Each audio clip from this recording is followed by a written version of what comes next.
Good afternoon, everyone, and thank you for coming this afternoon to honor someone who's very important to many of us in this room and to the Matney Mass Media Program. My name is Jill Gibson. I am the chair of the Mass Media Program here. And I wanted to tell you, first of all, a little bit about our Wall of Fame. We are not located by the Wall of Fame because there's more room and it's very pleasant here in the Panhandle PBS studio. But the Wall of Fame is located upstairs, right across from our newsrooms, and we do encourage all of you to stop by and see it. In the 1980s, the then journalism department at AC began honoring people who've made significant contributions to the program and some of our outstanding graduates of the program, including a number of Pulitzer Prize winners. And the tradition continued when we remodeled the building and continue to add one or two people to our Wall of Fame every year. And so it is a visible reminder to our students of where people go on when they leave our program. I've had so many students as they go to graduate say, "You're going to see me on that wall soon. When can I get on the wall?" And so it's an incentive to them. And it's also a way for us to every day walk down the hall and see the people who have been so significant and have done so much for our program. But the person we're honoring today, Tony Freeman, has helped not just our program or Amarillo College, but just about every group, board, and entity in Amarillo, and is amazingly deserving of this honor. So I want to read to you from what is going to appear, does appear on the plaque here about Tony Freeman, and this will be added to our Wall of Honor upstairs. Now, I don't know exactly how to explain to the Board of Regents that we're going to have to remodel the entire building so we have more walls, but we need to find a good place for Tony up on that wall. So James Anthony, or Tony as we all know him, Freeman, began his career in the printing industry in June of 1970. He became a partner with the late Ron Trafton and the Trafton family in '73, and that company was sold to Senveo in 1998. Tony remained in a management position, and he has been with the same company as sales manager and general manager for 48 years, which is an amazing accomplishment. And what touches my heart is for 47 of those years, Tony has printed AC's student magazine, AC Current. AC Current began publication in 1971, far before I got to Amarillo College, and Tony has been a big part of the magazine since its beginning. He has devoted countless hours to advising students on all aspects of printing, design, layout, paper choices. We have a few students in the room today who have been through Tony's tour and discussion of the printing presses, and it is a learning environment. He is a natural teacher and has never made the students feel rushed or less important than his paying clients. Okay, we pay a little, but less important than his clients who pay a significant amount. He's just a huge partner in the teaching process, and he's such a mentor to all of our students. As he takes the students to see the printing presses and the production facility and teaches them, he also supports them. I've never heard him say to an editor he doesn't love their magazine, even when some of them, but he loves them all. And we have been very fortunate in the past few years. AC Current has received numerous national and statewide accolades. Some of those awards are displayed up here right now. And I really believe that it's because of Tony's support and mentoring that the Current and the students who produce the Current have been so successful. As I said, Tony is a natural teacher. He also is a teacher. He's taught evening classes both here at AC and at West Texas A&M, including small business operations, sales management, principles of management, principles of marketing, advertising, communications, and entrepreneurship. We don't have time for me to mention all of the boards that Tony has served on, or we'd be here well into next week. But he has served in leadership positions in the local Printing Industry Association, the Amarillo chapter of the American Advertising Federation, the Chamber of Commerce Convention and Visitors Council, the Panhandle Plains Historical Society, et cetera, et cetera. I'm sure a number of you could name several boards.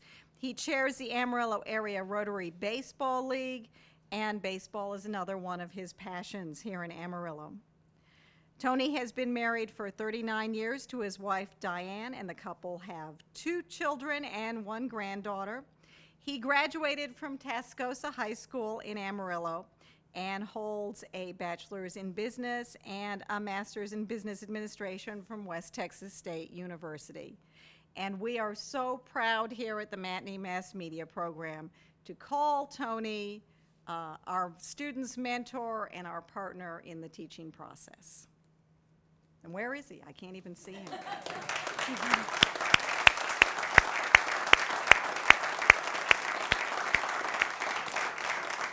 There are several people who wanted to say some things about their experience working for and with Tony. And usually at these events, that's what we encourage, although we also encourage the eating of lots of food. So we're going to start with Jason Boyette. Where did Jason go? And Jason told me, well, Tony gave me my first real job. And I understand he doesn't regret it. You'd have to ask him. Okay, well, come tell us about it. Well, when I heard that that Tony was being inducted into the Wall of Fame, I told Jill I would love to say some words about Tony because I have experience with Tony as, see if I can count the ways, as a neighbor. We grew up about 3 houses away from each other. My little sister and his daughter were best friends. Tony and I have shared a love for the Chicago Cubs since I was about 9 years old and found them on WGN. As the editor of AC Current in like 1994, 1995, when I was here at Amarillo College, I worked with Tony in getting that published, and that was my first experience with an actual print shop and going through that whole process. In the process of becoming the editor and designer of that magazine, I learned graphic design. I learned how to write here at Amarillo College. I interacted with Tony, and I did the tour at Cinveo, or at Trafton at the time. And within a couple of years after graduating, I got hired at Trafton. Now, I don't know if that was entirely because of the great work I produced on AC Current. It was not one of those award-winning magazines that we have now. But I had the opportunity for my first real job in the industry to be working with Tony at Trafton, at Cinveo, working with Steve Trafton there. So Tony has been a mentor to me in a number of different capacities. With my work, professionally at Cinveo, I accompanied Tony on sales calls. We would do presentations with some of his clients. I learned how to interact with people. I chased Tony around the print shop when there was a deadline that needed to be fixed. I saw how passionate he was about meeting his customers' needs, to the point that multiple jobs would be thrown off the press so that Tony could get something through. And he cared about them, whether it was AQHA, whether it was AC Current. He showed that same passion for customers. I learned pretty quickly from Tony that the printing world, the advertising world, all the things that we were doing could be pretty high stress. It was a production environment. Tony and I dealt with some high-stress sort of situations in some of the things that we did, but I always knew that if I needed to find a way to unwind, if I needed a little break from the pressure, I could just walk by Tony's office and lean against his door and say, "Tony, did you see the game last night?" And that would lead to, regardless of what was happening, that would lead to about a 10 or 15-minute discussion of how terrible the Cubs were. Or whether we could turn it around next year, or if it was wintertime, how the prospects were looking. Tony also mentored me because I was good at asking questions about rental properties. We talked about the investment value of municipal bonds a time or two. I learned all about printing. I learned all about customer service. I learned all about working hard for clients during the years that I had with Tony. And that job, and Steve, you're a part of this too, that job was my launching pad into everything else that I've done since then. So I wanted to say the relationships that students develop at Amarillo College, because of professionals like Tony, are relationships that impact their entire careers. And I believe I'm an attestament of that. So Tony, thank you, and it's well-deserved. I appreciate it.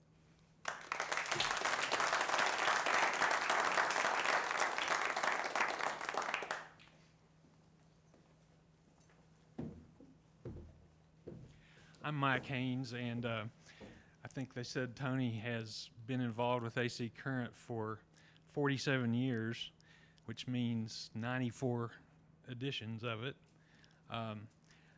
I was involved in it for 25 years, so I got to see him give tours to students and those sort of things for 50 editions. And so I just wanted to say a couple of things. First, this is probably not the best day of Tony's life. That would be a couple of years ago when the Cubs won the World Series, I think. Well, of course, his wedding, I'm sure, but and his children. Anyway, but on Jason alluded to the and Jill mentioned the visits to Trafton, Cinveo. Every semester, we would start out the process of creating the magazine by setting up an appointment with Tony at the print shop, and it would always begin with 3 or 4 of our students and Tony and I sitting around a table in a conference room. And Tony could have been a newspaper reporter because he's a good interviewer. He would go around the table and ask every student what was their name. Madison knows this, and Claire. But he didn't stop there. I mean, he would ask them, "What is your major? How long have you been at AC? What school did you go to high school in?" And then he didn't stop there either. He would ask questions like, "Where are you going to go after AC? What is your passion? What do you want to do with your life?" And so he had a personal interest in every student that we brought over there. And then those famous tours, after we would talk in the conference room for a while, Tony, and he still does this, he'll be doing it again next fall, I'm sure, he would take us on a tour of the plant. And it wasn't, like Jill said, it was educational. It wasn't just a tour. There's the press, there's the ink over there, whatever. It was a short course in the printing process. It was a lesson, and he explained the 4-color printing process, and how the magazines are bound, saddle stitch binding, and that sort of thing, and if some pages were going to be color and some were going to be black and white, you know, he explained to us. He would take a piece of paper and fold it and cut it and show us how that works, how the pages go on the press and all that. So he really was a mentor to the students, and so that's why I think we really do need him on the Wall of Fame.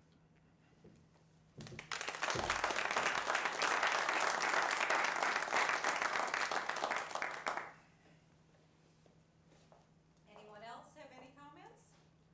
Or should we draw Tony up here?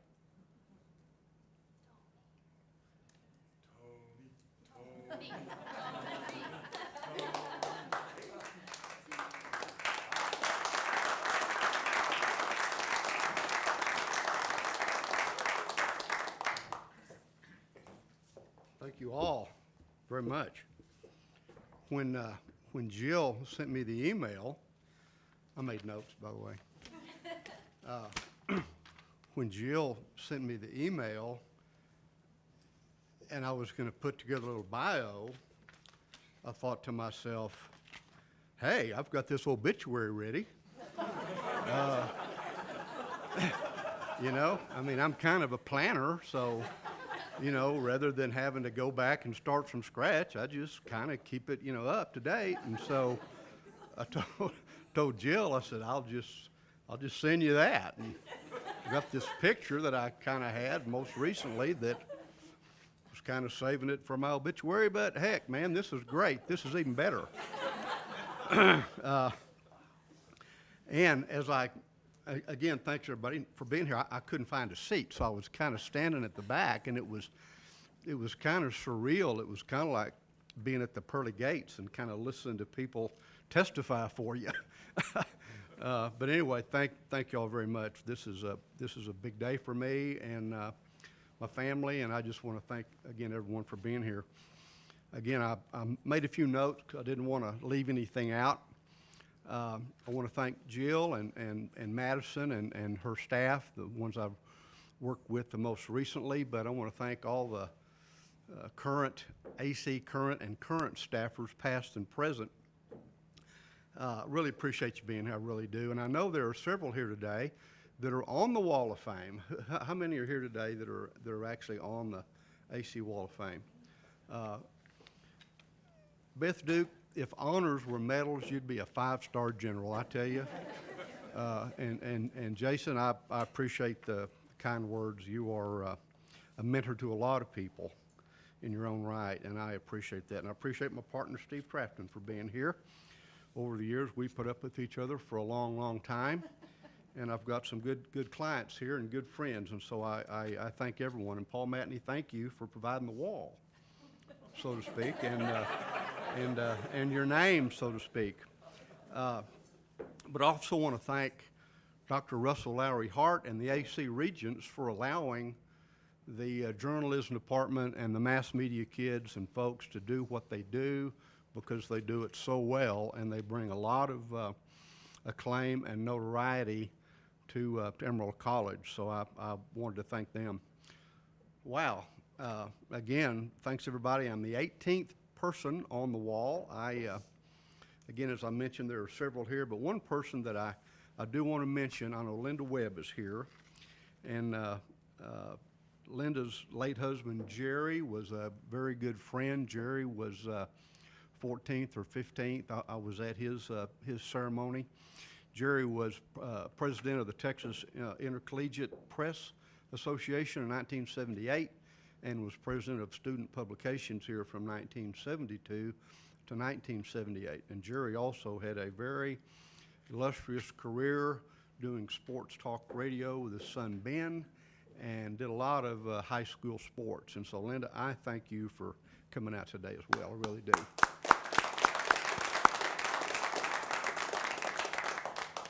I don't want this to sound too scholarly, because of those of you that know me know that would be a little bit above me, but I did find a couple of quotes that I thought might be appropriate. And the first one, Theodore Roosevelt said, "Far and away the best prize that life offers is the chance to work hard at work worth doing." And I firmly believe that to be the case, that I have found something that I really feel like has been worth doing, and I've kind of put my heart and soul in it. But that goes for anybody that finds their passion, and this has been mine. My career path took me from college and a couple of weeks later to working for a printing company. And I thought that might be a career path to working for an advertising agency at some point. And lo and behold, here some 48 years later, I've still got the same key to the front door at the print shop where I started. And people think that I'm kind of a freak, and that's probably true, as most people change jobs 6 or 7 times in a career. Maybe I still will. Maybe I'll hit 50 years and then start my job hopping. I don't know. But I've been fortunate to find a job that I like.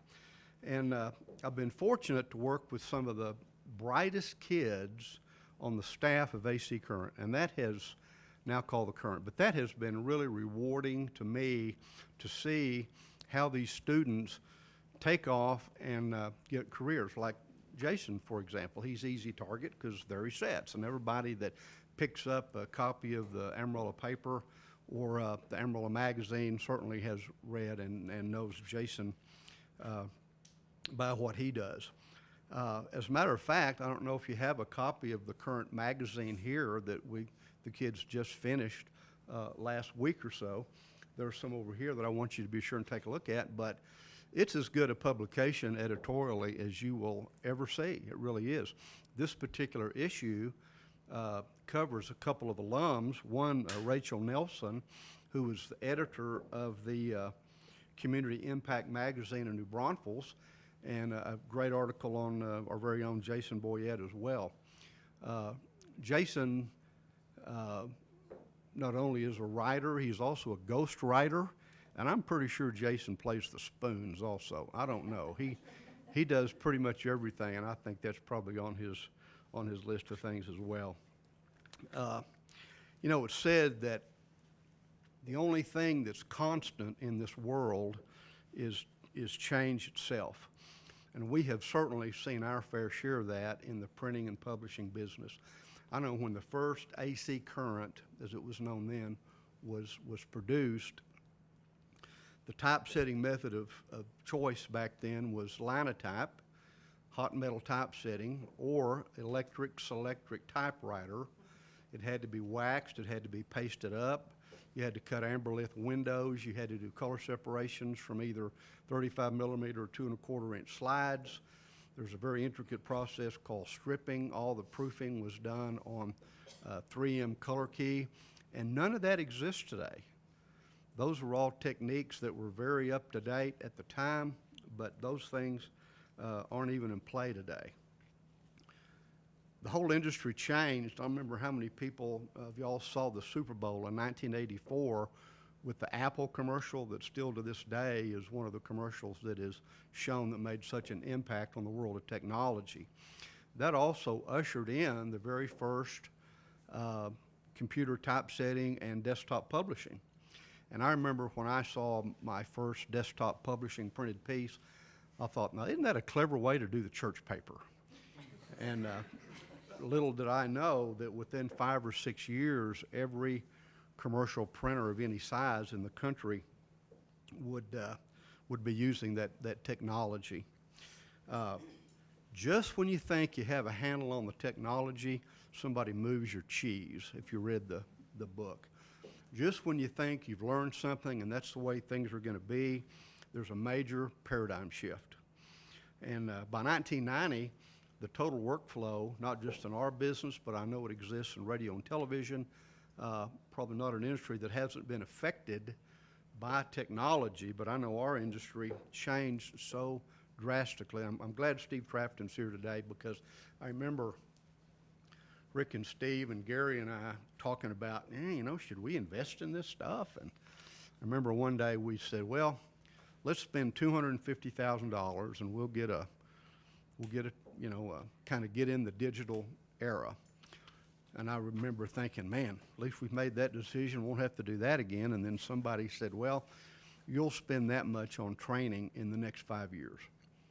And it seems like the checks never stopped getting written. The total technology changed, and again, still changes today. Over the years, much has evolved. As I mentioned today, the publications such as AC Current or The Current use none of the techniques that we used years ago. Everything has changed many times since 1971 and will continue to do so.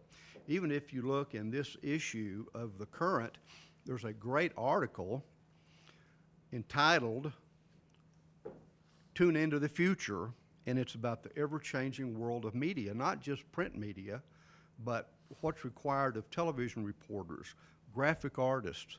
It's a totally different ballgame, and I guarantee you Amarillo College and their mass media department is on the cutting edge when it comes to teaching these students what it takes to go out into the real world and take jobs that they can instantly make a difference in.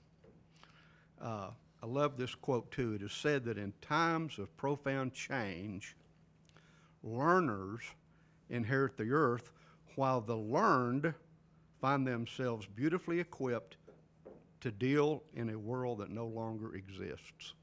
Isn't that great? People that are learning are ready to do whatever the future holds.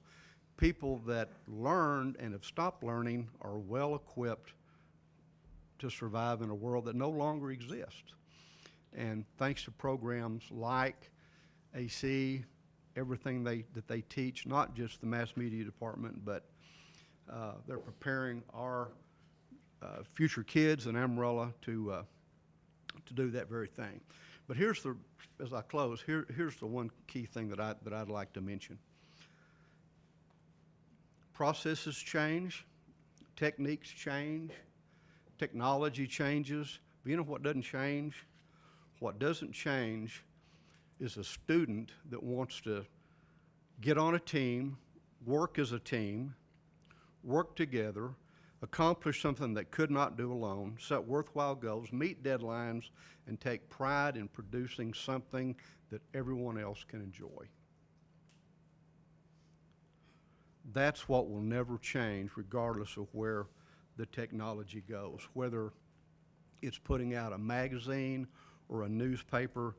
This is a skill set that transcends all these boundaries and can be used in whatever endeavor. So I thank you for including me, for putting me on the Matney Wall of Fame. I'm very honored by that. It's been a pleasure to work with everybody. Mike, you were a big part of that, and I thank everyone here. I thank my wife for putting up for me, with me. But again, thank you. It's a real honor, and I appreciate everybody being here today.